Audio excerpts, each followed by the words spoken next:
Minister in the Office of the Attorney General, Stuart Young, has assured that the Indictable Offences Pre-Trial Procedure Bill 2017 does not infringe on the rights of citizens as expressed in Sections 4 and 5 of the Constitution.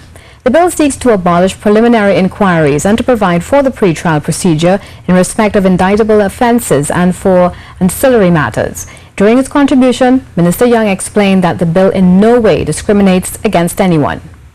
Of the individual to equality of treatment from any public authority in the exercise of any functions. This bill ensures that. The right to join political parties doesn't arise. Right of a parent or guardian to provide school doesn't arise. Freedom of movement doesn't arise. Freedom of conscience, religious beliefs observance doesn't arise. Freedom of thought and expression doesn't arise. Freedom of association and assembly doesn't arise. Freedom of the press. Minister Young also argued that because the bill does not offend the Constitution, the need for a special majority does not arise since the bill simply seeks to reform a process. Authorize or effect arbitrary detention, imprisonment or exile of any person, not offended here. Impose or authorize the imposition of cruel and unusual treatment or punishment, not offended here. Deprive a person who's been arrested or detained of the right to be informed promptly and with sufficient particularity of the reasons for his arrest or detention, not infringed here. Of the right to retain and instruct without delay a legal advisor of his own choice to hold communication with him, not infringed here, Madam Speaker. As a debate on the Indictable Offences Pre-Trial Procedure Bill 2017 continued, the Tabakit MP, Dr. Suraj Rambachan, said he agreed that abolishing the preliminary inquiries will help the system, but it is not enough to save it. There are so many other things that have to be done. Madam Speaker, it will not deal with the fundamental problem of the people, which is crime.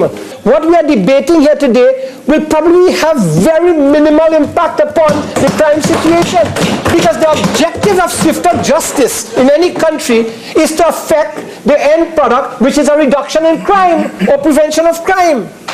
Dr. Rambachan said a lot needs to be done to manage the criminal justice system. Those entrusted with managing the criminal justice system, those entrusted with managing the judiciary, the magistrates' court, the police stations and what have you, they need to re-examine the managerial processes they are using, and they need to re-examine the styles of leadership and ask the question, are they satisfied with their personal efficiency? The opposition has made it clear that decreasing the levels of crime is more important than the removal of the preliminary inquiries. The Attorney General, Faris Al-Rawi, said the bill is intended to be one of the many bills and operational positions that they are investing in to deal with crime.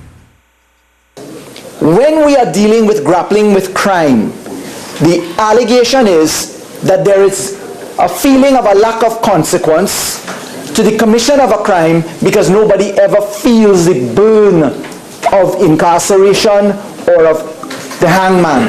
Those are real consequences and conversations right now. He said currently there are 29,090 matters outstanding for indictable matters at the Magistrates' Court. We have all preliminary inquiry matters. We have, in the case of murder, Madam Speaker, we have for matters between 5 years to 14 years outstanding.